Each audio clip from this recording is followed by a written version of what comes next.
புகழ் பாடுவதற்காக நாமல் 6 பேர்களையுமே இங்கு வரவழைத்து உள்ளார்கள். நாமலை வரவழைத்த அனைவர்களுக்கும் அனைத்து அன்பு உள்ளத்திற்குமே நாங்கள் நன்றியை தெரிவித்துக் கொண்டு எத்தனையோ பெரிய பெரிய கலைஞர்கள் எல்லாம் வந்திருந்து பாடியிருந்து உயர்ந்த மேடை, அப்பேற்பட்ட மேடையிலே எங்களுக்கும் வாய்ப்பளித்ததற்காக மிக்க நன்றி, சந்தோஷம். அதோடு அதாவது எந்த ஒரு ஆலயத்திலேயுமே நாமல் முதலாகவே வில்லிசை ஒன்று ஆரம்பிக்க வேண்டுமானால் அது எந்த ஒரு கோவிலாக இருந்தாலும் என்ன ஒரு தெய்வமாக இருந்தாலும் அந்த ஆலயத்திலே முதலாகவே சாஸ்தாங்கதையை தான் ஆரம்பிக்க வேண்டுமா? முதல்ல அவருக்கு ஆரம்பிக்கணும். ஏன் ஐயனாருக்கு பாடுகிறோம் தெரியுமா? எதற்காக? அகில உலகத்திலேயே கலியுக தெய்வமாகவே பிறந்தவர் ஐயனார் ஒருவர் தான். அப்படின்னா நம்ம எல்லாம் தாய்க்கும் தந்தைக்கு வந்து பிறந்த சாதாரணப்பட்ட மானிட மனுக்கள். ஆனால் என் தருமஞான சாஸ்தா ஹரிஹரபுத்திரன் ஐயனார் வந்து அப்படி கிடையாது. ஹரிக்கும் சிவனுக்கும் ஆணுக்கும் அப்பாவுக்கும் பிறந்த பிள்ளை. அப்பேற்பட்ட ஹரிஹரபுத்திரன் ஐயனார் வந்து பிறந்தாத்தான் அனைத்து தெய்வங்களுமே இந்த ஆலயத்துக்கு வருமா? அப்படி ஐயனார் பிறக்கவில்லை என்றால் சாஸ்தா பிறக்கலைன்னா என்ன ஆகும்? சாமி பைபாஸ்ல வந்துட்டு பைபாஸ்ல வீட்டுக்கு போயிருவார். அப்புறம் நம்ம கோயிலுக்குள்ள வரமாட்டார். ஐயா கூப்பிட்டா தான் உள்ள வருவார். யாரா இருந்தாலும் கூப்பிட்டா தானே என்னன்னு கேட்பாங்க. நான் பேர சொல்லி கூப்பிட்டா தான் என்னன்னு கேட்பாய். அதனாலே சரி, நான்கே வார்த்தையிலேயே சாஸ்திரத்திற்கு சாஸ்தாவை பிறவி செய்து விட்டு முடித்து சக்தி கொண்டு கொலுவிருந்தர் வரக்கூடிய கந்தனுடைய திருப்புகழாகப்பட்ட கந்தனுடைய திருக்கல்யாணம், முருகன் கல்யாணம், கந்த புராணத்தினுடைய திருக்கதை. அதிலே ஒரு பகுதியாகவே நாங்கள் பாட இருக்கிறோம், பாட போறோம். வள்ளி திருமணத்தின் கதைகளை நாங்கள் பாடும் பொழுது பாடும் பாட்டிலே பழுது குச்சங்கள் எல்லாம் இருந்தாலும் சொல் குச்சங்கள், இசை குச்சங்கள், கதை குற்றங்கள், எங்களுடைய கதையிலேயே பொருள் குற்றங்கள், சாரீர குச்சம் குறை இருந்தாலும் சரீர குச்சம் குறைகள் இருந்தாலும் சாரீர குச்சம்னா என்ன? சாரீரம் இல்லாதவன் சபையேறக்கூடாதுன்னு சொல்லுவாங்க. அப்படின்னு சொல்லிருக்காங்க. குரல் வளம் நல்லா இருந்தா தான் கூட்டத்தில் உள்ள மக்களுக்கு ரசிப்பு இருக்கும், சந்தோஷப்படுத்த முடியும். அதனாலே அங்க எத்தனையோ ஊருக்கு போறோம், எத்தனையோ விதமாகப்பட்ட தண்ணிகளை குடிக்கிறோம், கூடுமான மட்டும் இருக்காது. இருந்த போதிலும் சாரீர குச்சம் குறை இருந்தாலும் எங்கள் சரீர குச்சம் குறை இருந்தாலும் சரீர குச்சம்னா எங்களை செல்போன்ல பாக்கும்போது ஒரு மாதிரி தெரிஞ்சிருக்கும். ஆமா, யூடியூப்ல பாக்கும்போது என்ன பாக்கும்போது எம்ஜிஆர் மாதிரி இருந்திருக்கும். அப்படியா? ஆமா, எம்ஜிஆர் இப்பெல்லாம் கேட்க கூடாதுன்னு தான் இல்ல. அப்படியா? பிறகு அவன் நேரா பாக்கும்போது கொஞ்சம் வித்தியாசமா தெரியும். ஆமா, ஒரு ஆளை பார்க்க கலரா தெரியும், கருப்பா தெரியும், கனமா தெரியும். ஏற்கனவே எங்க தாத்தா வேற வரல. ஆமா, அதனால தாத்தா வந்திருப்பாங்க, நீங்க எல்லாம் எதிர்பார்த்திருப்பீங்க. சரிதானே? தாத்தாவுக்கு கொஞ்சம் உடம்புக்கு நல்லா இல்ல. ஆமா, அதனாலே சரி, எங்கள் ஆட்கள் அடி தாளங்களில் ஒரு குறைகள் இருந்தாலும் முன் சொல் பின்னால் இருக்கலாம், பின் சொல் முன்னால் இருக்கலாம், முன்னாடி இருக்கலாம். அறிந்து பாடினாலும் அறியாமல் பாடினாலும் தெரிந்து பாடினாலும் எங்களுக்கு தெரியாமலே பாடினாலும் எங்களுக்கு முன்பாகவே இந்த ஆலயத்திற்கும் இந்த ஊருக்கும் எத்தனையோ பெரிய பெரிய புலவர்கள், பேரறிஞர்கள், கவிஞர்கள் எல்லாம் வந்து பாடி இருக்கலாம். ஆன போதிலும் அடியால் நான் ஒரு சிறு குழந்தை, உங்கள் வீட்டு பிள்ளையாகிய நான் மாதவி, என்னால் தெரிந்தளவு என் சிச்ச அறிவுக்கு எட்டியவாறே உங்கள் முன்னால் நான் பாடுகின்றேன். நான் எல்லாம் தெரிந்தவளும் அல்ல, அனைத்தையும் கற்றவளும் கிடையாது. எனக்கு என் குருநாதர் கற்று தந்தபடியாகவே உங்கள் முன்னால் நான் பாடுகின்றேன். உங்கள் வீட்டு பிள்ளை தவறு செய்தால் அதனை எப்படி வீட்டிற்கு அழைத்து சென்று அன்போடு ஆதரிப்பீர்களோ, கம்ப கொண்டு படிர் அடிப்பீங்களோ. கம்ப கொண்டு அடிக்கவா? அப்ப உங்க யாருக்காவது கோவம் வந்தா எங்க குடத்துக்கார தாத்தாவை மட்டும் கூட்டு போங்க. எதுக்கு? நல்லா குடுக்கிறதுக்கு தான். அடிக்கவா? பிறகு நான் தான் தப்பு பண்ண மாட்டேன். தப்பு பண்ணனா அடிப்பாங்க. அதனால சரி, 6 விளை 100 குச்சங்கள் அடியாலை ஆதரிக்குமாறு கேட்டுக்கொள்கிறோம். ஐயா. பாடி மதி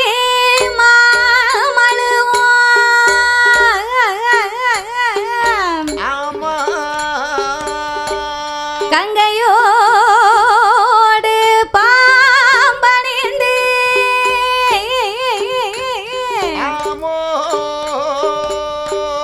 பார்வதியை மனம் புரிந்த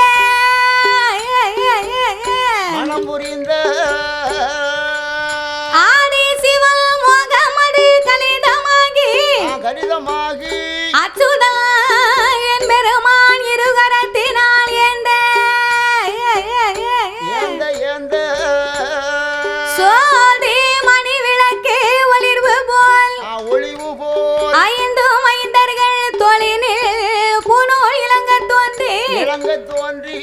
மேதினில் அரிக்கும் சிவனுக்கும் அரிகர புத்திரனாகவே வந்து உதித்த தருமன் ஞான சாஸ்தாக்கள் யார் யாரெல்லாம் வந்து பிறந்தார் தெரியுமா? சாஸ்தா பிறந்தது பங்குனி மாதம் புதன்கிழமை உத்திர நட்சத்திர தண்டு பிறந்தார். அவர் பிறந்த கிரகம் என்ன தெரியுமா? பங்குனி மாதம் புதனது உத்திரம். ஐயா பங்குனி மாதம் புதனது உத்திரம். அல்ல பௌர்ணமி பஞ்சமி கடக லக்கணத்தில் இங்கிதமாகவே அமிர்த யோகத்தில் ஆதிக்கும் சிவனுக்கும் பிள்ளையாய் பிறந்தார். அவர் கையில் பிறந்தவர்க்கு கையனார் என்றோ அவர் ஆவியிலே உள்ளவர்க்கு ஐயனார் என்றோ சாமி ஐயனார் ஹரிஹர சுதன் ஐயனார் சபரிமலை ஐயனார் அச்சங்கோவில் ஐயனார் ஆரியங்க ஐயனார் குலத்துப்புல ஐயனார் அத சொரிமுத்து ஐயனார் சுயம்புலிங்க ஐயனார் சாமி ஐயனுக்கும் ஐயனாக கருமஞான சாஸ்தாவாக சுவாமி பிறந்தாரே சங்கடங்கள் தீர்த்திடவே சாஸ்தா பிறந்தாரே ஐயன் வந்து பிறந்தாரன்று போடுங்கம்மா ஒரு குலவை தாய பொன்னான மணிக்குலவை ஏ முக்கா மூணு தேரும் முதல் குலவை போடுங்கம்மா அவருக்கு பொன்னால பூநூலம் பொன்பவித்த தாவடம்மா வெள்ளையால பூநூலம் ஏ வெங்கலத்த தாவடம்மா தங்கத்தால பூநூலம் கனிவயிற தாவடம்மா ஆனப்புலி கூட்டத்தோடு அவதரித்து வாராரே ஹரிக்கும் சிவனுக்கும் அரிகர புத்திரனாகவே பிறந்ததினாலே அவர் அரிகர சுதனாக ஆனந்த சித்தனாக ஐயனுக்கும் ஐயனாக சபரிமலை சாஸ்தாவாகவே வந்து பிறந்தார்.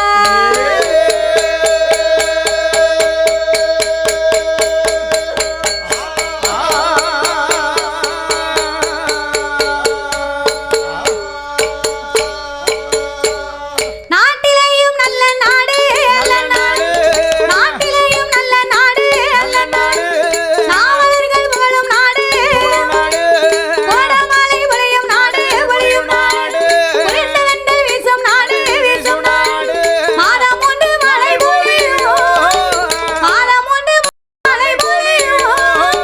வருடம் ஒன்று பூவிளையும்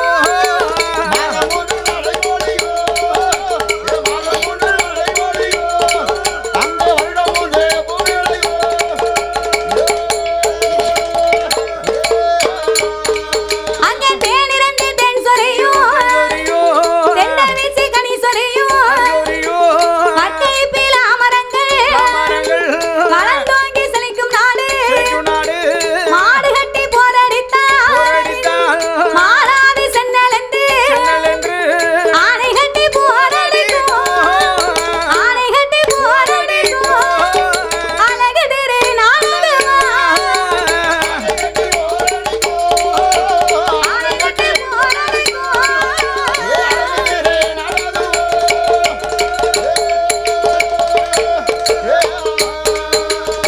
நாட்டிலேயும் நல்ல நாடு நாவலர்கள் புகழும் நாடு கோடை மழை பொழியும் நாடு குளிர்ந்த தென்றல் வீசும் நாடு மாதம் உண்டு மழை பொழியும் வருடம் உண்டு பூவிளையும் தேன் இரண்டு தேன் சுரையும் தென்றல் வீசி கனி சுரையும் வர்க்கை பிலா மரங்கள் எல்லாம் வளர்ந்தோங்கி செழிக்கக்கூடிய நாடு அதுதான் வனமான வனத்திலே வேள்வி மலை சாரலிலே சிற்றூரை தலைநகரமாகவே கொண்டிருக்கக்கூடிய அந்த குறிஞ்சி நாட்டிலே யார் யாரெல்லாம் ஆண்டு வருகிறார் தெரியுமா? குறிஞ்சி நாடு தன்னாடு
நாடு சன்னல் பின்னல் விளையும் நாடு சரமிளகு காய்க்கும் நாடு கீரையும் பாம்புகளும் ஒன்றாக கீர்த்தனை செய்திடும் பசுவும் புலியுமாக நின்று ஒரு படி துறையிலே நீரருந்தும் அப்பேர்வட்ட இந்த குறிஞ்சி நாட்டிலே வேடுவர் குல மக்கள் எல்லாம் கூட்டம் கூட்டமாக காட்டுப்பகுதியிலே ஒற்றுமையாகவே வாழ்ந்து வருகிறார்கள். அப்படி வாழ்ந்து வரக்கூடிய இந்த வேடுவர் குல மக்களுக்கெல்லாம் தலைவனாக அவர்தான் கூட்டத்திற்கே தலைவனாகவே இருந்து வரக்கூடிய நம்பி மகாராஜ மன்னன் மிக சிறப்பாகவே வாழ்ந்து வருகிறார். இந்த நம்பி மகாராஜனுடைய மனைவி அந்த அம்மா பேரு நங்கை மோகினி என்ற பெண்கொடியார். இந்த நம்பிராஜனும் நங்கை மோகினி பெண்ணாளுமாக கணவனும் மனைவியுமாக சரி வீணையும் நாதம் போல சதையும் போல ஒருவர் சொல்லை ஒருவர் கேட்டு ஒற்றுமையாகவே வாழ்ந்து வருகிறார்கள். ஆண் பெண்ணை மதிக்க வேண்டும், பெண் ஆணை மதிக்க வேண்டும். ஒருவர் சொல்லை ஒருவர் இணங்க கேட்டு வாழ்வது அதுதான் குடும்பம் என்பார்கள். மனைவி சொல்ல கணவன் கேட்கணும். அப்படி கேட்டா தான் அந்த குடும்பம் நல்லா இருக்கும். விட்டு கொடுத்து வாழ்ந்தா கெட்டு போக மாட்டாங்க. கெட்டு போறவன் விட்டு கொடுத்து வாழ மாட்டான். அந்த காலத்துல நீ சொன்னத மாதிரி எல்லாருமே விட்டு கொடுத்து வாழ்ந்தாங்க. ஆனா இப்போ இருக்க காலகட்டத்துல என்ன எல்லா தாய்மார்களும் கழுத்துல போட்டிருக்கத வித்து தான் கொடுக்க வேண்டியிருக்கு. ஏன் வித்து கொடுத்து வாழ்ந்தாங்க? ஏன்னா அந்த ஐயா அப்படி பண்ணுதாரு சேட்டை. ஆமா, வேலைக்கு போனா தானே. சரி. ஆனா இந்த நம்பிராஜனும் நங்கை மோகினி பெண்ணாலும் அப்படி அல்ல. அப்படி கிடையாது. ஒருவர் சொல்லையும் ஒருவர் கேட்டு ஒற்றுமையாகவே வாழ்ந்து வருகிறார்கள். வாழ்ந்து வரக்கூடிய இரு பேர்களுக்கும் எப்பேர்வட்ட செல்வா கொடுக்கிறார் தெரியுமா?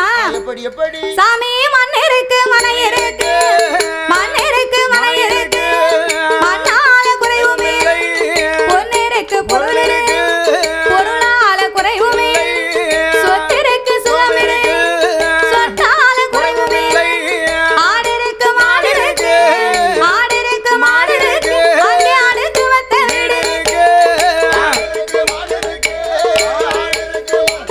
அவர்களுக்கு அடுக்கு வத்த வீடு இருக்கு.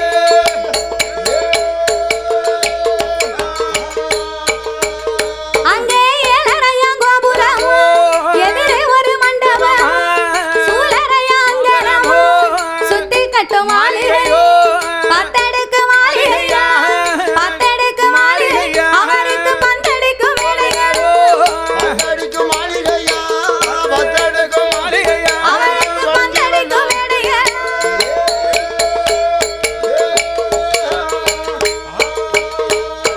ஆனை கட்டும் ஜாவடி அசைந்திருக்கக்கூடிய மண்டபங்கள், குதிரை கட்டும் தாழ்வடங்கள், கொட்டார சாவடிகள், பத்தடுக்கு மாளிகையும் அவருக்கு பந்தடி மேடைகளும் எல்லா செல்வங்களுமே நிறைந்திருக்க இந்த நம்பி மகாராஜனுக்கும் நங்கை மோகினி பெண்ணாளுக்கும் இறைவனுடைய அருளாலே எல்லா செல்வங்களுமே நிறைந்திருக்கிறது.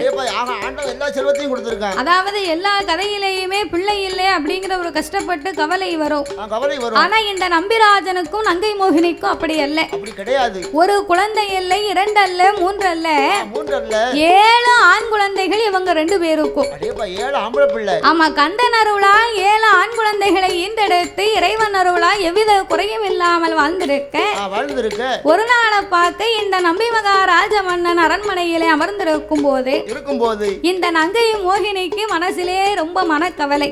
என்ன கவலை? மன்னா நம்பிராஜா, வேடுவர் குலத்திற்கு வீமனாக இருந்தும் என்ன, செல்வ செழிப்போடு வாழ்ந்தும் என்ன, சொத்து சுகங்கள் எல்லாம் இருந்தாலும் உங்க பேர் சொல்ல பிள்ளை இருக்கு, ஆனா என் பேர் சொல்வதற்கு ஒரு பெண் பிள்ளை இல்லையே, ஒரு பொட்ட பிள்ளை இல்லையே. அதாவது ஆம்பளை பிள்ளை இருந்தா அந்த ஐயாவுக்கு கைவேலையை மாத்தி கொடுக்குமா? ஆம்பளை கைவேலையை மாத்தும். பொட்ட பிள்ளை இருந்தா அந்த அம்மாவுடைய கைவேலையை மாத்தி கொடுக்கும். எப்படி மாத்தி கொடுக்கும்? அந்த ஐயா ஒரு கஷ்டப்பட்ட காலத்துல அவர் ஒரு வியாபாரம் பண்ணினார்னு சொன்னா இந்த பிள்ளை அதையே தொடர்ந்து பண்ணுவோம். அப்பா கஷ்டமா இருக்கும் போது அப்பாவுக்கு சப்போர்ட் பண்ணும். ஆமா, படிச்சுக்கிட்டு இருந்தாலும் அப்பாவுக்கு ஒரு ஓரமா கை சப்போர்ட் பண்ணுவான்.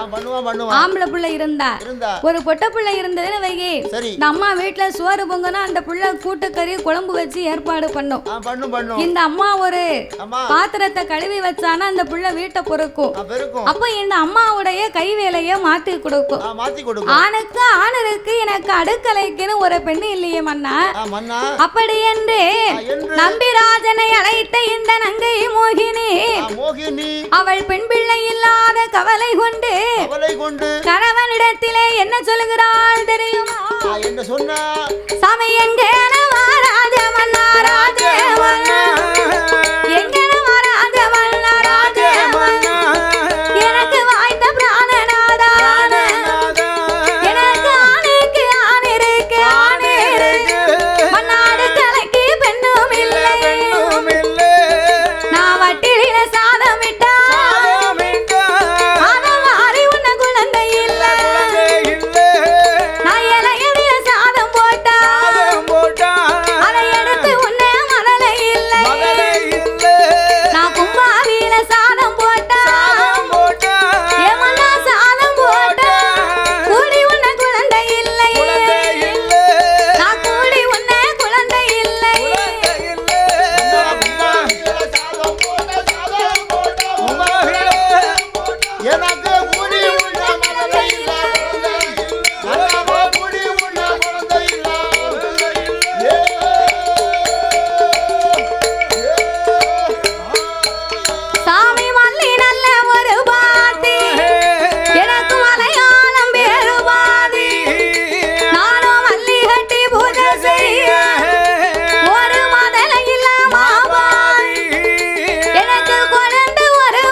குழந்தெடுத்து பூஜை செய்வதற்கு ஒரு குழந்தை இல்லாத குடும்பாவியாகி விட்டேனே. மன்னர் குலமாக இருந்தாலும் எனக்கு மல்லி எடுத்து பூஜை செய்ய ஒரு பெண் குழந்தை இல்லையே. அப்படின்னு இந்த நம்பி மகாராஜனை அழைத்து மங்கை மோகினி கண்ணீரை விடைக்கிறாள், கவலை கொண்டிருக்கிறாள். அப்பந்தான் பார்த்தார் மகாராஜா. அம்மா நங்கை மோகினியே, அஞ்ச வேண்டாம் அலைய வேண்டாம், அருங்கவலை உனக்கு வேண்டாம். எப்போது நமக்கு இறைவன் தர வேண்டும் என்று நிர்ணயித்திருக்கிறாரோ அப்போது நமக்கு கிடைக்கும்படி அப்படின்னு கந்தன் அருளால் நமக்கு கவலை ஏதும் வராது, நீ ஒன்னும் கவலைப்படாத அப்படின்னு தன் மனைவியாகப்பட்டவளுக்கு ஆட்சி தேர்ச்சி ஆறுதலை சொன்னார். ஆறுதலை சொல்லி தன் சபா மண்டபத்திலே அமைந்திருக்க இந்த அரண்மனையிலே அமர்ந்திருக்கக்கூடிய நேரத்திலே வேடுவர் குல மக்கள் எல்லாம் அரசனை காண வேண்டும் என்று அவசரமாகவே வந்து கொண்டிருக்கிறார்கள்.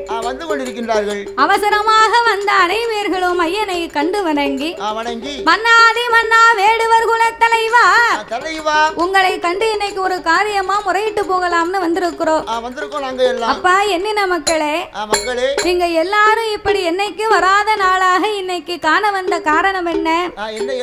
மன்னா நம்பி மகாராஜ மன்னா, இந்த குறிஞ்சி நாட்டிலே நாமல் பயிரிட்டு வரக்கூடிய அத்தனை பயிர்களையும் கரடி புலி சிங்கம் வந்து அத்தனையும் கலைத்து விட்டு போகிறது.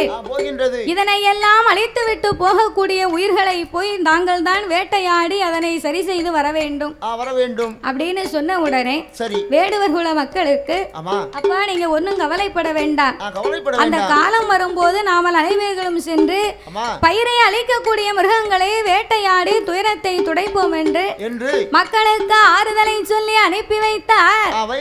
அனுப்பி வைத்த அடுத்த கணமே இந்த நம்பி மகாராஜனுக்கும் நங்கை மோகினிக்கும் இந்த வேடுவர் குல மக்களுக்கெல்லாம் பொதுவாக அவருடைய குலத்தின் தெய்வமாக குல தெய்வமாக இந்த செந்தில்பதியாலும் முருகனை முருகனைத்தான் அவர்கள் வணங்கி வருகிறார்கள். அன்றாடமும் அனுதினமும் கனப்பொழுதும் இந்த கந்தனை மறவாமல் கந்தா கதிர்வேலா செந்தில்வதியாலும் செல்வக்குமரா சிவசுப்ர கடவுளே அப்படின்னு எந்த கஷ்டம் வந்தாலும் என்ன கவலை வந்தாலும் சரி தன் குல தெய்வமா இருக்கக்கூடிய முருகனைத்தான் வணங்குவது வழக்கம்.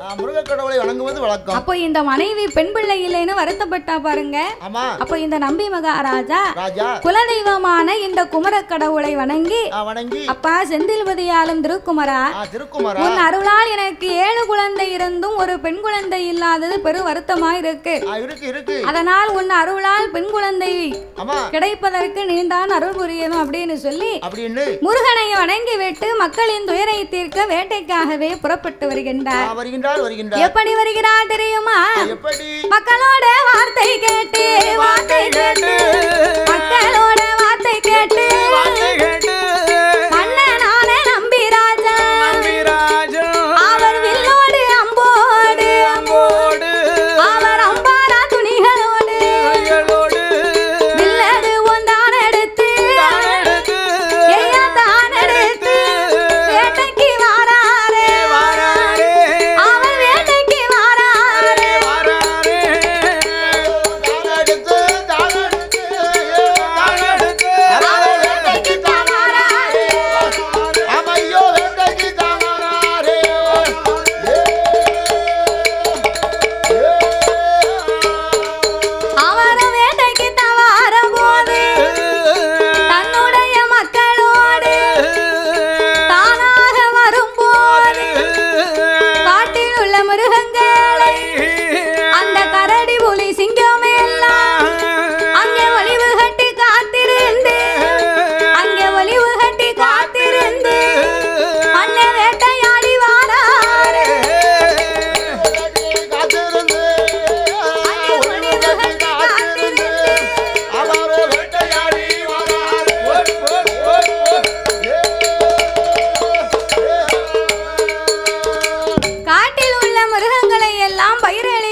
கரடி புலி சிங்கத்தை எல்லாம் கையாள வேண்டுமென்று வில்லோட அம்போட ஆயுதங்களை கையில எடுத்துக்கொண்டு வேடுவர் குல மக்களோடு வேட்டைக்கு வந்தார் மன்னனாகிய நம்பிராஜன். அப்ப வேட்டைக்கு வந்த நம்பிராஜன் பயிரளிக்கும் மிருகங்களை எல்லாம் வேட்டையாடி கொண்டிருக்க இந்த வேடுவர்கள் வருவதுடைய சத்தத்தை கேட்டு காட்டில் உள்ள மிருகம் எல்லாம் ஆங்காங்க அப்படியே கூட்டம் கூட்டமா ஓடி தவிக்கி வலை வீசி நம்மளை பிடிப்பாங்களா கொண்டு விடுவார்களா அப்படின்னு மானாக இருந்தாலும் மயிலாக இருந்தாலும் அத்தனை கூட்டமும் ஆங்காங்க பறந்து செல்ல அப்ப இந்த வேடுவ மன்னனுக்கு தன்னோடு வந்திருந்த மந்திரியாகப்பட்டவர் திடீரென்று மன்னனை அழைத்தார். மன்னா நம்பி மகாராஜ மன்னா, உங்களுக்கு ஒரு அழகான சந்தோஷமான ஒரு உண்மையை சொல்ல வந்திருக்கிறோம். உடனே ஓடி வாருங்கள். என்னப்பா எனக்கு என்ன ஆச்சு? அவசரமா வாங்கன்னு சொன்னா என்ன ஆச்சு? எதுவும் ஆபத்து வந்து விட்டதா? ஒன்னும் கவலைப்பட வேண்டாம்.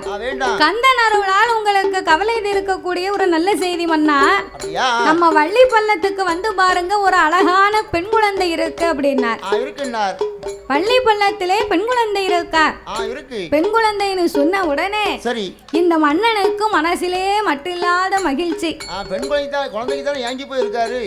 சரி அப்ப இந்த வள்ளி பள்ளத்துக்கு ஓடி வந்து பார்த்தபோது அழகான பெண் குழந்தையை அப்படியே வாரி எடுத்தார். வாரி வல்ல தான் எடுத்தார். வாய் நிறைய முத்தமிட்டார். சேர்த்து வல்ல தான் எடுத்தார். செவிட்டோடு முத்தமிட்டார்.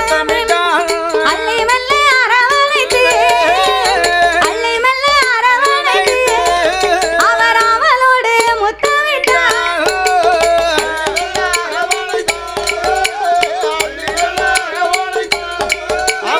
அவளோடு முத்தமிட்டார்.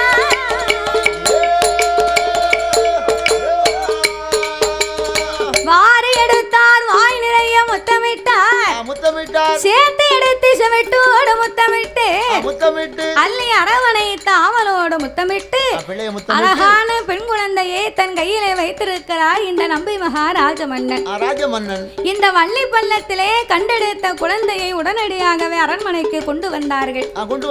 அதாவது இந்த குழந்தையை வள்ளி பள்ளத்திலே கண்டு எடுத்ததனாலே வள்ளி நாயகி என்ற பேர்நாமத்தை சூட்டி குழந்தையை வரிசையாகவே வளர்க்க வேண்டும் என்று சொல்லி மன்னனாகப்பட்டவர் மனமகிழ்ச்சியோடு இருந்து கொண்டிருக்கிறார். வள்ளி பள்ளத்திலே குழந்தை வந்ததுன்னா அந்த குழந்தை பிறந்ததின் காரணம் என்ன தெரியுமா? ஒரு காலத்திலே ஆதி கையிலே வைகுண்டபதியிலே அமர்ந்திருக்கிறாரே நாராயணன் அவனீத கண்ணன். இந்த முருகனுடைய திருவிளையாடலை கண்டு ஆனந்த கண்ணீரோடு அவரை கண்டு ரசித்தார். அவர் கண்டு ரசிக்கும் போது இந்த ஆனந்த கண்ணீரிலே இருந்து இச்சாசக்தி கிரியாசக்தி என்று இரண்டு சக்திகள் பிறந்தார்கள். அப்ப இந்த இரண்டு சக்திகளிலேயும் இச்சாசக்தி கிரியாசக்தி அப்படின்னு சொன்னா குமுதவள்ளி சுந்தரவள்ளி என்று இரு பெண்களாக அவதரித்து இந்த குமுதவள்ளி தெய்வேந்திரனுக்கு மகளாக தெய்வ யானையாக பிறந்து திருமுருகனை கரம் பிடித்து விட்டாள். முதலாவது இந்த சுந்தரவள்ளி தான் இந்த வள்ளியாக வள்ளி நாயகியாக அவதாரம் செய்தது. அவ பிள்ளையா வந்து பிறந்ததுன்னு என்ன தெரியுமா? இந்த நாராயணன் ஒரு நேரத்திலே தன்னுடைய பதியிலே அமர்ந்திருக்கும் போது கைலாசத்திலே கண்மாயி முனிவர் என்று ஒரு முனிவர் இருந்தார். கண்மாயி முனிவர்னா அவருக்கு பாதத்திலே ஒரு கண்ணு உண்டு. அதனால அவருக்கு கண்மாயி முனிவர்னு பேரு. அப்போ இந்த கண்மாயி முனிவர் ஒரு நேரம் இந்த திருமருளாகப்பட்ட நாராயணனை காண வரும்போது இவருக்கு ஆணவம் அகம்பாதம் கொஞ்சம் அதிகம். ஆமா, ஆணவம் அகம்பாதம் கொஞ்சம் அதிகமா இருப்பதை இந்த நாராயணன் தெரிந்து கொண்டு இவருக்கு இருக்கக்கூடிய ஆணவத்தை நம்ம கொஞ்சம் அடக்கணும் அப்படின்னு இவர் வருவதை கண்டும் காணாதவரை போல் கண்ணபுரான் இருந்தார். அப்போ கண்டும் காணாதவரை போல் கண்ணபுரான் இருப்பதை கண்டு இந்த கண்மாய் முனிவருக்கு கோபம் வந்து விட்டது. இப்ப நம்ம வீட்டுக்கு ஒரு ஆள் வராங்கன்னு சொன்னா யாரா இருந்தாலும் அவர்களை மதிக்கணும், வாங்கன்னு கேட்கணும், வணக்கம் செய்யணும். அதுதான் நாமல் கொடுக்கக்கூடிய மரியாதையும் அன்பும். அப்ப இதை தராத கண்ணபுரான் மீது கோபம் கொண்டு கண்மாய முனிவர் பார்த்தார். ஏ கண்ணா, நானோ ஒரு கைலாசத்தில் இருக்கக்கூடிய மாபெரும் முனியாகப்பட்ட என்னை நான் வந்ததை கண்டும் காணாததை போலவே நீ அமர்ந்திருந்த காரணத்தினாலே இன்றைய நாள் முதலாக நீ சிவமுனியாக போக கடவாய் போ அப்படின்னு அவர் நெஞ்சில் மிதித்து அவருக்கு ஒரு சாபத்தை கொடுத்தார்.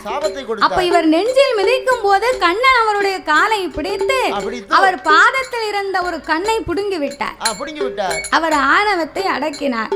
அப்போ இந்த கண்ணனுக்கு இப்படி ஒரு அவமானம் எல்லாம் வந்து விட்டது அப்படின்னு லட்சுமிக்கு கணவனை பார்த்து மனம் சகிக்காம இவர் சிவமுனியாக போகவும் அந்த அம்மா காட்டிலே மானாக மறைய கண்டார். அப்போ கணவன் இல்லையேன்னு அந்த அம்மா மானாக மறையும் போது இந்த குறிஞ்சி நாட்டிலே இவர் வேடைக்கு வந்தார் பாருங்க. இந்த சிவமுனியாக போக கண்ணபுரான் தன்னுடைய நிஷ்டையை முடித்து கூட்டம் கூட்டமாக மிருகங்கள் ஓடும் போது கண்ணுக்கதிரிலே இந்த மகாலட்சுமியாகப்பட்ட மானை கண்டார். ரொம்ப நாள் கழித்து இந்த பெண்ணை கண்ட உடனே ரிஷி கருப்பம் ராத்தாங்காமல் உடனே மானாகப்பட்டது கருவுச்சு அதே இடத்திலே இந்த பெண் குழந்தையை ஈன்று போட்டு விட்டு போனதா. அந்த பெண் குழந்தை தான் வள்ளி பள்ளத்திலே பிறந்த இந்த வள்ளி நாயகி. அப்ப இந்த வள்ளி நாயகியை தன் கையில எடுத்து அரண்மனைக்கு கொண்டு வந்து வள்ளி நாயகி என்று பெயர்நாமத்தை சூட்டி இந்த நம்பி மகாராஜன் அங்கை மோகினி பெண்ணானவள் எவ்விதமாகவே வளர்த்து வருகிறார் தெரியுமா? அவர் ஊட்டி மெல்ல வளர்த்து வார ஊட்டி மெல்ல வளர்த்து வார அவன் உடம்பெல்லாம் நெய்வொரு அவன் தேசி மெல்ல வளர்த்து வார அவன தேகமெல்லாம் நெய்யூரு அவனால ஒரு மேனையுமா எல்லாமே நெய்யுமா பொழுது ஒரு வண்ண மூமா அவன் பொழுது ஒரு வண்ண மூமா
வழியிலே நடைபெறத்தி மார்வோடு தொட்டில் கட்டி மடியிலே நடைபெறத்தி இந்த வள்ளிநாயகியை தாலாட்டி தோராட்டி தன் தலைமகளை வளர்த்து வருகிறார்கள்.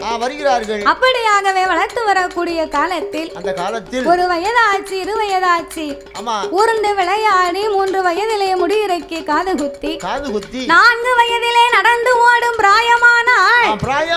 அவள் 5 வயதிலே அறிவு பாடங்களை கற்பித்து வந்தார்கள். 6-7 வயதாக இருக்கும் போது அவள் 5 நல்ல வயதிலே அவள் அறிவு பாடம் படித்துவாள். 6 நல்ல வயதாச்சு அவள் சுவடி படிப்பாள். அவள் 7 நல்ல வயதுமா அவள் சுவடி படித்துவாள். 8 நல்ல வயதா அவள் 8 பாடம் எழுதுவாள். 10 12 வயதிலே அவள் 12 வயதிலே பள்ளி அவள் பலகளையும் படித்துவாள்.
மல்லி மலர் பூத்ததை போல் மங்கை அவள் பூத்திருக்க வான்கரம்பு பூத்ததை போல் வள்ளி நாயகி பூத்திருந்தாள்.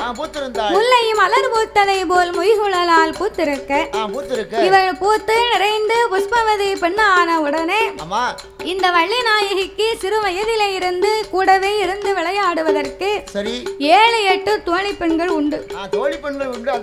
அப்ப இந்த தோழி பெண்கள் மகாராஜாவிடத்திலே செய்தியை சொல்ல தன் மகளாகப்பட்ட வள்ளி நாயகிக்கு தலைக்கு தண்ணீரை ஊற்றி சடங்கு சாஸ்திரத்தை கழிக்க வேண்டும் என்று தோழி பெண்கள் கையிலே தங்க குடத்தை கொடுத்து தன் குழந்தைக்கு தண்ணீரை ஊற்ற வேண்டும் என்று எங்கே வருகிறார் தெரியுமா? தலைக்கு தண்ணி ஊத்தணும், தலைக்கு தண்ணி ஊத்தணும், சாஸ்திரத்தை கழிக்கணும். தோழி பெண்கள் ஒன்று கூடி நீரெடுக்க வாரா, ஆற்று தண்ணி கொண்டு வந்தால் ஐரசத்து விளக்கும் என்று, ஊற்று தண்ணி கொண்டு வந்தால் உழுவ சத்து விளக்கும் என்று, குளத்து தண்ணி கொண்டு வந்தால் கொக்கு எச்சம் போட்டிருக்கும். ஆலரங்க கதமதி ஆனலையும் பெண்ணலையும் அணி அணியா ஓட கண்டு ஆனலையில் தண்ணீர் கொண்டா அழிந்து போவா நம்ம மகன். பெண்ணலையில் தண்ணீர் கொண்டு பெண்ணலையில் தண்ணீர் கொண்டு மகனுக்கு பெருமையோடு ஊட்டுவார். தண்ணீர் கொண்டு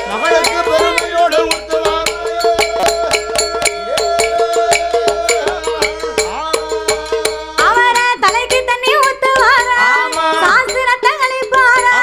வள்ளி என்ற நாயகிக்கு 7-8 தோழியும் இன்பமாக இருந்துவா. இந்த வள்ளி நாயகி பெண்கொடியானுக்கு ஆத்து தண்ணி கொண்டு வந்தால் ஐரை சத்து மிதக்கும், ஊத்து தண்ணி கொண்டு வந்தா உழுவ செத்து மிதக்கும் கொக்கு தண்ணி கொண்டு வந்தா குளத்து தண்ணி கொண்டு வந்தா கொக்கு எச்சம் போட்டிருக்கும் என்ற ஆளிரங்கா கஜத்திலே பார்த்து ஆனலையும் பெண்ணலையும் ஓடக்கண்டு ஆனலையில் தண்ணீர் கொண்டால் அழிந்து போவா நம்ம மகா என்று பெண்ணலையில் தண்ணீர் கொண்டு மகளுக்கு பெருமையோடு ஊத்தினார் இந்த வள்ளி மகா ராஜமன்னன். அப்ப இந்த வள்ளி நாயகி ஏற்கனவே அவள் பிறப்பிலே அழகு நிறைந்தவள் அழகிலே சிறந்தவளாயிருந்த வள்ளி நாயகி என்னைக்கு 16 வயது கன்னி பெண்ணு ஆனாலோ அன்னையில இருந்து 2 மடங்கு அழகாக ஒரு இடிச்சு வச்ச மாவும் எலுமிச்சம்பழம் கலரும் சேர்ந்தா எப்படி இருக்கும்? பார்க்கிறதுக்கு மஞ்சள் தேரா இருக்கும். அதனால இந்த வள்ளி நாயகி வயதுக்கு வந்த நாளையிலிருந்து இவ இருக்கக்கூடிய அழகை பார்த்து கூட இருக்கா பாரு இந்த 7-8 தோழி பெண்ணு அவ பக்கத்துல இருக்கும் போது இந்த வள்ளி முகத்தையே பாப்பா. அவ கைய கண்டா கையவே பார்ப்பார்களாம். அவள் கண்ணை கண்டவர்கள் கண்ணையே பார்ப்பார்களாம். அவள் வாயை கண்டவர்கள் வாயைத்தான் பார்ப்பார்களாம். ஏனென்றால் அவள் கையை மட்டும் காணுவதற்கே நேரம் கண்ணு பத்தலியா. அந்த அளவுக்கு வள்ளி நாயகி அழகில் சிறந்தவளாக அம்சத்தில் உயர்ந்தவளாக எப்பேற்பட்ட அழகோடு இருக்கிறாள் தெரியுமா? அவ பெண்ணு காணா பெண்ணு அழகி பெண்ணு பெண்ணு காணா பெண்ணு அழகி வேலை கொண்ட மயில் அழகி அவ கண்ணுக்கு கண்ணழகி காது மூக்கு வடிவழகி அவ மூக்கழகா மொழியழகா அவ முகத்தினோட திருவழகா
பதைக்கங்கட்டி வார்த்தலை போல் அம்மாளுக்கு பக்கம் 16 பல்லை 16 பல்லழகு கோவை பழம் செயலிலே கோமதியால் உதடழகும் ஏரணத்தி புருவங்கள் எழுத்தானி மூக்கழகு வள்ளி நாயகிக்கு கூந்தல் முடிய பார்த்தா எப்படி இருக்கு? அந்த காலத்து பெண்களுக்கு முடி ஒரு பாகமும் ஒரு முழமும் அது போக அரைச்சானு மிச்சமும் இருக்குமா. அடேப்பா என்ன எவ்வளவு செலவாகும்? என்ன ஏற்கனவே நிறைய செலவாகும். அந்த கால பெண்களுக்கு கூந்தல் முடி அப்படி வளர்ந்திருக்கு. வளர்ந்திருக்கு. ஆனா இப்போ உள்ளவங்களுக்கு முடி அப்படியா இருக்கு? இப்போ எப்படி இருக்கு? எங்களுக்கு ஓடி வளர்ந்திருக்கு ஒரு சாண முடி முடி அதையும் தேய்ச்சி கழுவ 2 சீயக்கா பொடி. ரெண்டு தேவைப்படுதா? அந்த கூந்தலும் காத்தாடியில காய மாட்டுக்கு. எங்க போய் காயுது? இந்த அம்மா தலைக்கு குளிச்ச உடனே சினுக்கு வலையை தூக்கிட்டு தெருவுக்கு வந்துருவா. தெருவுக்கு வந்துருவாளா? அங்க ஒலை கொதிச்சு வத்திக்கிட்டு இருக்கும். இவ ஒரு வீடு பாக்கி இல்லாம இந்த ஊர் புறணி பேசிக்கிட்டு வருவா. பேசிட்டு ஒவ்வொரு வீடா போய் வம்பெடுத்துட்டு வருவா. அவன் எங்க ஊர்ல இப்படித்தான் முடிய காய வச்சுக்கிட்டு இருக்காங்க இப்போ. ஆமா இப்போ அப்படிதான் நடக்கு. பிறவே ஒரு சாண முடி தெருவுல உட்கார்ந்து 4 பொம்பளைய பேசிக்கிட்டு இருந்தான்னு வைங்க. சரி. இந்த 4 பேரும் அடுத்த வீட்டுக்காரிய பத்தி ஏதாவது பேசிக்கிட்டு இருப்பா. பேசிக்கிட்டு இருப்பா. சிக்கெடுத்துக்கிட்டே பேசுவா. பேசுவா. இந்த 4 பேர்ல யாராவது ஒருத்தி எந்திரிச்சு போயிட்டான்னு வைங்க. போயிட்டானா இவ 3 பேரும் எந்திரிச்சு போனவளை பத்தி பேசிக்கிட்டு இருப்பா. அவளை பத்தி என்ன பேசுவா? இவ வைக்க சாம்பாரு நாய் கூட தின்னாது. அந்த சாம்பாரை வச்சு கொடுக்க இந்த பிள்ளைகளுக்கு இவ சமையல் பிடிக்காம தான் இந்த ஐயாவுக்கு சமையல் பிடிக்காம தான் இவர் இல்லையா வீட்டுல அப்படின்னு பேசுவாங்க. அவ வீட்லயே நிறைய முறை சாப்பிட்டுருப்பா. சாப்பிட்டு கையை கழுவிட்டு இப்படி எல்லாம் பேச்சு நடக்கும். அப்போ கூந்தல் முடி இவ்வளவு நேரம் பேசி முடிச்சாதான் காயும். அதுக்கு பிறகுதான் வீட்டுக்கு வருவா. அங்க சட்டி பானை தீ பிடிச்சு பொங்கிரும். என் வீட்டுக்காரி இப்படிதான் முடி வளர மட்டும் சொல்லிச்சு. அரை அடி தான் என் வீட்டுக்காரிக்கு முடி இருக்கும். நான் பார்த்தேன். சரி. 2-3 ஷாம்பு வாங்கி கொடுத்து பார்த்தேன். 2-3 வருஷம் போட்டு பார்த்தா. சரி. முடி வளர்றதுக்கு வழி இல்லை. ஆமா. நான் முடிவு பண்ணேன் இனிமேலுக்கு முடி வளராது. சரி அப்படின்னு சலூன் கடையில கூட்டி போய் கிராப் வெட்டி விட்டேன். ஐயோ தாத்தா, கிராப் வெட்டி விட்டா கூட கூடமிட்டு வளர்ந்துரும். சரி. அது கூட மறுபடி உனக்கு வேலை இருக்கும். என்ன செய்யணும்? ஒரு நல்ல யோசனை சொல்லுதேன் கேளு. சொல்லு. நம்ம திருச்செந்தூருக்கு வந்து முருகனுக்கு ஒரு மொட்டை அடிச்சிட்டு போ. கரெக்ட். அடுத்தையாம அதான். அப்புறம் உனக்கு செலவே வராது. ஆட்சிக்கு முடி இருந்தாலும் பரவாயில்ல, இல்லைனாலும் பரவாயில்ல. அவளை மொட்டையை போட்டு கூட்டு வந்துட வேண்டியதான். வயசு 60 வயசு ஆகி போச்சு. எங்க ஏற்கனவே மொட்டை போட்ட மாதிரி தான் இருக்கு. இதுக்கு மேல எப்படி போட? அந்த 4 முடி இருக்க வேண்டாம் நினைக்காரு. சுத்தி இருக்க முடிய மட்டும் எடுக்கணும்னு நினைக்காரு. இந்த முருகன் மொட்டை வந்து இந்த முருகன் கேட்க போறாரு. அத மாதிரி அந்த கால பெண்களுக்கு வந்து ஒரு சாணம் ஒரு முழமும் அது போக அரைச்சாணம் மிச்சம் இருக்குமா கூந்தல் முடி. அந்த அளவுக்கு முடி வளர்ந்துருக்கு. அந்த மாதிரி வள்ளி நாயகிக்கு அந்த அளவுக்கு முடி கூந்தலும் 3ஆம் பிறை செயலிலே முகத்தினுடைய திருவழகும் கமகங்குலை சாய்ந்ததை போல் கழுத்தின் திருவழகும் இன்னும் எப்பேற்பட்ட அழகோடு இருக்கிறாள் தெரியுமா? எப்படி? பொக்கிஷங்கள் வெறித்ததை போல் வசத்தினோட திருவழகா கட்டிராம கரும்பு போல கனகமணி கைகள் ரெண்டா மெழுகுருகி வார்த்ததை போல்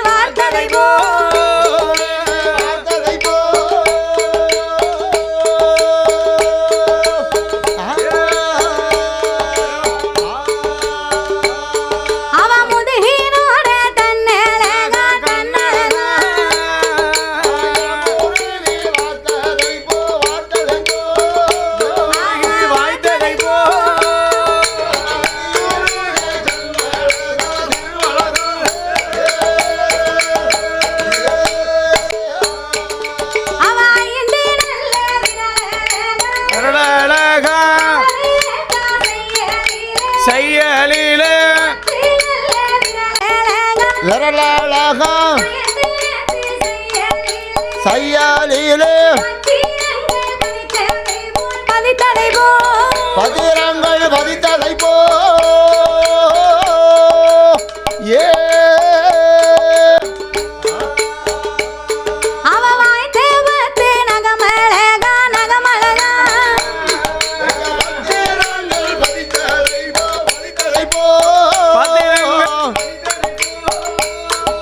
வாய்த்த 10 நகமழகா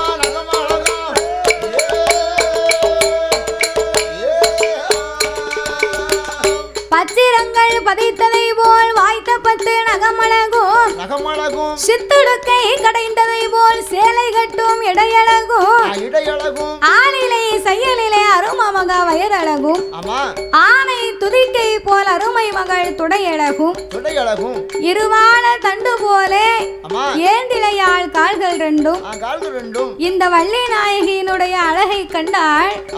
முன்னழகை கண்டவர்கள் மோகம் கொள்வார் 1000 பேர், பின்னழகை கண்டவர்கள் பேதளித்து பின்தொடர்வார் 1000 பேர். 1000 பேர்கள் இப்பேர் வட்ட அழகோடு ஆமா வள்ளி நாயகி 7-8 தோழி பெண்களோடு இருக்கும்போது அமர்ந்திருக்கக்கூடிய தோழி பெண்களுக்கு இந்த வள்ளி நாயகிக்கு என்ன வேலை தெரியுமா? என்ன வேலை? கைபிடிக்க தோழி உண்டு, கைபிடிக்க தோழி உண்டு, கைபிடிக்க தோழி உண்டு, தோழி உண்டு, தோழி உண்டு, அவள் கால் பிடிக்க தோழி உண்டு, தோழி உண்டு, அவள் கால் பிடிக்க தோழி உண்டு, தோழி உண்டு, தோழி உண்டு,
வெற்றிலை சுருள்மடிக்க விதவிதமாக தோழி சீவி தலைமுறைக்க சிங்கார பெண்கள் கோரி தலைமுடிக்க கோமதியால் தூண்கள் இப்பேர் வட்ட 7-8 தோழியோட அரண்மனையிலே விளையாடி கொண்டிருக்க அப்பந்தான் அம்பி மகா ராஜமன்னனும் பார்த்தார்.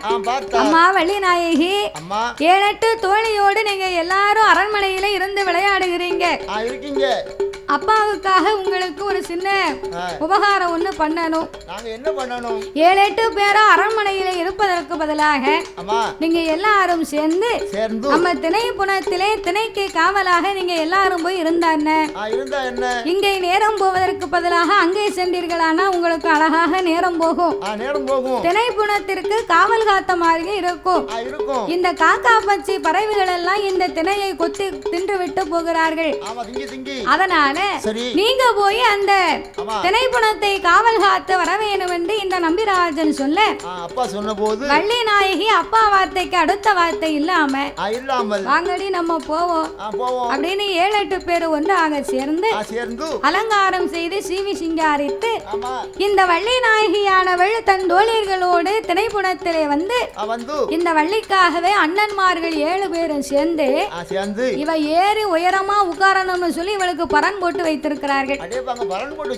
பரன் போட்டு வைத்திருந்தா தானே உயரமா உட்கார்ந்து யார் வாரா யார் போறா அப்படின்னு இந்த காக்கா பச்சி பறவைகளை எல்லாம் அப்படி அதனை பாதுகாத்துக் கொள்வதற்காக இந்த 7 அண்ணன்மார்களுக்கு இவ ஒரு தங்கச்சினா எவ்வளவு செல்லமா இருப்பா.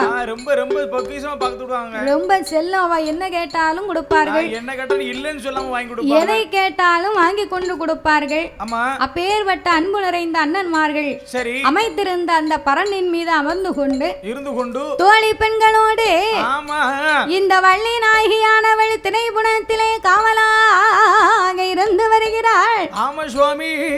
அப்படியாக இருந்து வரும்போது இவ கூட இருக்கா பாரு 7-8 தோழி பெண்ணு. எக்கா வள்ளி, நம்மளும் ரொம்ப நேரமா உட்கார்ந்து இருக்கோம், நேரம் போகவில்லை, பொழுது போகுவதற்கு என்ன செய்யலாம்?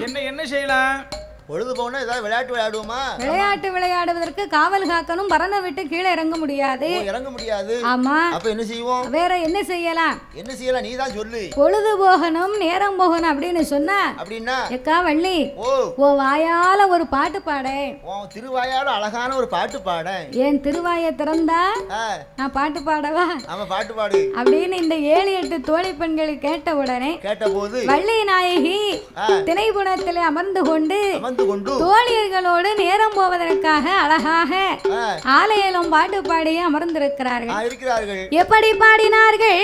எப்படி எப்படி மன்ன நம்பியே மரம் இருக்க மரம் இருக்க மன்ன நம்பியே மரம் இருக்க மரத்தை நம்பியே கிளை இருக்க இலசா கிளை இருக்க கிளைய நம்பியே இலை இருக்க இலைய நம்பி அம்மா இலைய நம்பி அந்த இலைய நம்பி ஏலம் பூவி இருக்க பூவி இருக்க பூவ நம்பி ஏலம் பிஞ்சி இருக்க பிஞ்ச நம்பி ஏலம் காய் இருக்க காய் இருக்க காய நம்பி ஏலம் கனி இருக்க கனிய நம்பி ஐயா கனிய நம்பி ஐயா கனிய நம்பி ஏலம் கிளி இருக்க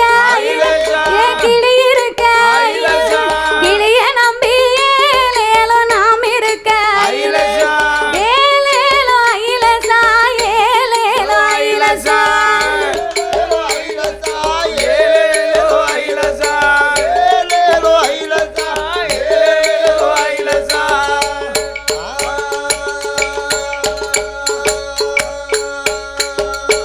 அடே அப்பா அக்கா வள்ளி, நீ பாட்டு பாடுவே நினைச்சு இவ்வளவு அழகா பாடுவேன்னு எங்களுக்கெல்லாம் தெரியாம போச்சே. சூப்பரா பாடுவேன்னு எங்களுக்கு தெரியாம தெரிந்திருந்தா உன்னை அரண்மனையில் வைத்து பாட வைத்தே நாங்க ரசித்து கொண்டிருப்போமே. குயிலையும் மிஞ்சிய குரல் வளத்தோடு இருக்கிறாய் அக்கா அப்படின்னு இவங்க 7-8 பேரும் வள்ளி நாயகியை பாராட்டி இப்படி பாட்டு பாடி ஆலோலம் பாடி இந்த காக்கா பச்சி பறவைகளை எல்லாம் திணைப்புணத்தில் விரட்டி கொண்டிருக்கிறார்கள். அப்ப இப்படி இருக்கும் போது மூவுலக சஞ்சாதி மூவுலகத்திலேயும் கலகம் இல்லாமல் பிரம்மபுத்திரன் இந்த நாரத மகாமுனிவர் எங்க போவோம் என்ன செய்வோம்னு அங்க எங்க வாரார். எங்க போய் சண்டையை மூட்டி விடுவோம்னு வாராரு. இந்த நாரதர் வந்து ஒரு கலக பிரியர். இவருக்கு கலகம் வச்சாதான் அன்னைக்கு நாளே நல்லா இருக்கும். ஆமா, இல்லனா வயிறு ஊதி டம்முன்னு வெடிச்சு. ஆனா இந்த நாரதர் கலகம் வந்து நன்மையிலேயே முடியும்னு சொல்லுவார்கள். நல்லதிலேயே முடியும்னு சொல்லுவாங்க. அப்ப இந்த மூவுலக சஞ்சாரி நாரத மகாமுனிவர் கலகம் எங்க வைப்போம்னு தெரியாம மூ உலகத்தையும் கடந்து வேள்வி மலையின் சாரல் வழியாகவே வந்து கொண்டிருக்க இருக்கும்போது வேள்வி மலையில் சாரலிலே அமைந்திருக்கக்கூடியது இந்த குறிஞ்சி நாடு. அப்ப இவ திணைப்புணத்தில் இருந்து இப்படி ஆலயம் பாட்டு பாடிக்கிட்டு இருந்தா பாருங்க. இந்த நாரதருக்கு இவள் பாடிய பாட்டு காதலை கேட்டு அடேங்கப்பா குயிலுக்கும் இனிமையான குரல் கொண்டு பாடும் இந்த பெண்குடியால் யாரு இது யாரா இருக்கும் அப்படின்னு போய் பாப்போம்னு சொல்லி நாரத மகாமுனிவராகப்பட்டவர் வேள்வி மலை சாரலில சாரலிலே வேள்வி மலை சாரலில அந்த வள்ளியோட பாட்டு கேட்டு மூலக சஞ்சாரி இந்த நாரதர் ஓடி வந்து திணைப்புணத்து காவலில காவலில வள்ளியவும் பாப்பாரம் அந்த வள்ளியவும் பாப்பாரம்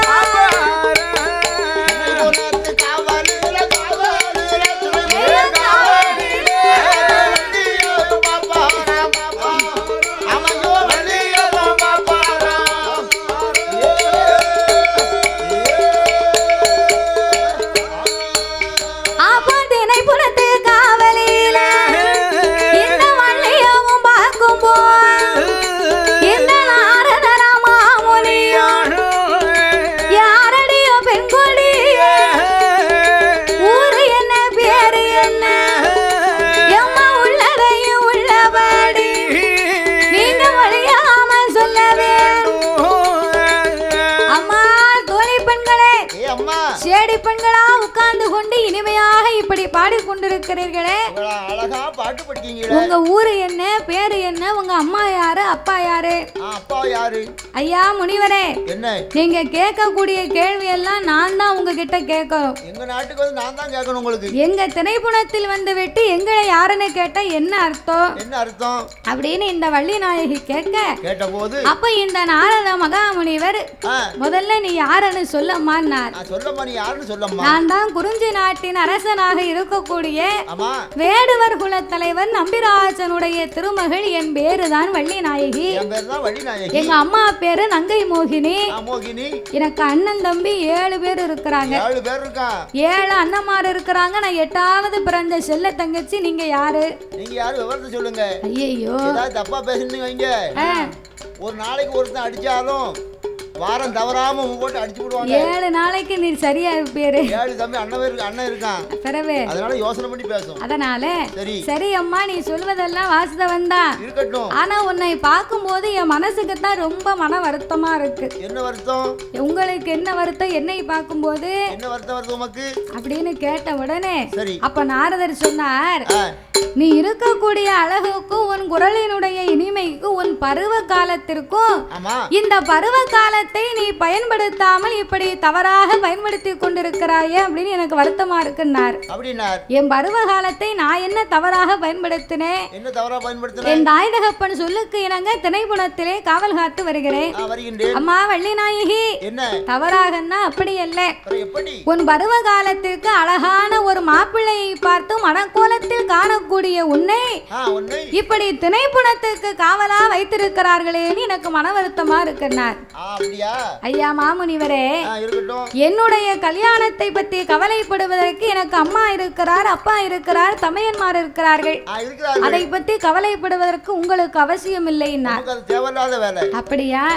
அம்மா வள்ளி நாயகி, உன் தாய் தகப்பனுக்கு கூட இல்லாத அக்கறை எனக்கு ஒரு அக்கறை இருந்து உனக்கு ஒரு அழகான மாப்பிள்ளை ஒண்ணு பார்த்துட்டு வந்திருக்கேன். மாப்பிள்ளை பார்த்திருக்கேடா?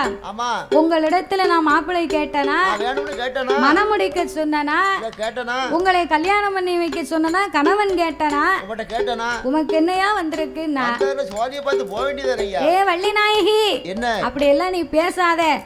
மாப்பிள்ளை இருக்கக்கூடிய அழக மட்டும் உங்ககிட்ட நான் சொன்னேன்னு வையி, எனக்கு அந்த மாப்பிள்ளை தான் வேணும்னு நீ சொல்லுவ. ஏற்கனவே இந்த வள்ளி நாயகிக்கு இப்போ இல்ல, இதுக்கு முன்னால இல்ல, சிறு வயதிலே இருந்து தன்னுடைய குல தெய்வமாக இருக்கக்கூடிய இந்த செந்தில்பதியாலும் செல்வகுமரனை தான் மனமுடித்தால் அவரைத்தான் மனமுடிக்கணும்னு இவன் மனசுக்குள்ளே ஒரு ஆசை முடிவு பண்ணி வச்சிருக்காங்க. எப்போதும் திணைபுணத்துக்கு வந்தாலும் இந்த முருகனை நினைத்து மனமுருக முருகா உன்னை போல் ஒரு கணவனை நான் அடைய வேணும் என்றுதான் மனமுடித்தால் உன்னைத்தான் மனமுடிப்பேன்னு சொல்லி இந்த வள்ளி நாயகி எப்பவும் முருகனையே உருக உருக உருக உருக நினைப்பா. எந்த நேரம் பார்த்தாலும் முருகன் தான் மனசுல இருப்பார். ஆமா, அப்பேர்வட்ட இந்த வள்ளி நாயகி இடத்துல நாரதர் உனக்கு ஒரு மாப்பிள்ளை பார்த்திருக்கோம்னு சொன்ன உடனே வள்ளி நாயகிக்கு கோபம் வந்து விட்டது. ஐயா மாமுனிவரே, தகப்பனுக்கும் தாய்க்கும் இல்லாத கவலை உமக்கு வேண்டாம், இடத்தை விட்டு போறோம்னார். அப்ப நாரத மகாமுனிவர் சொன்னார், நான் பார்த்த மாப்பிள்ளை எப்பேர்வட்ட அழகுன்னு ஒரு முறை சொல்லிட்டு போறேனே, அப்படி என்று இந்த வள்ளி நாயகி அழைத்த நாரத மகாமுனிவர் என்ன சொல்லுகிறார் தெரியுமா? வாரும் அம்மா வள்ளியரே, வாரும் அம்மா வள்ளியரே, வார்த்தை வந்து சொல்ல கேளு, உனக்கே அழகனம்மா, உச்சமால் மருகனம்மா, கந்தனான மால் மருகன், சிவனுடைய திருமகனா, சக்தியோட பாலகனா, சூரனை வதை முடித்த, சூரனை வதை முடித்த அந்த சுப்பிரமணிய தெய்வம் அம்மா, சூரனை வதை முடித்த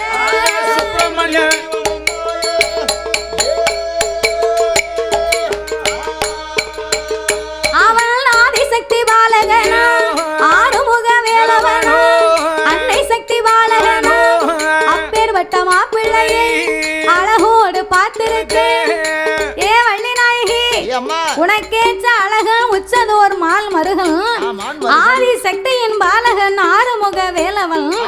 சூரனை வதை முடித்த சுப்பிரமணியன் கந்தன் கடம்பன் கார்த்திகேயன் அழகு கடவுள் முருகப்பெருமான் அப்பேற்பட்ட மணவாளனை உனக்கு பார்த்திருக்கிறேன், என்னை போக சொல்லலாமா அப்படின்னு நாரதர் சொல்ல வள்ளி நாயகி பார்த்தாள். ஏ மாமுனிவரே, நீ சொன்ன மாப்பிள்ளைக்கா நான் வாக்கப்பட்டு போகணும்.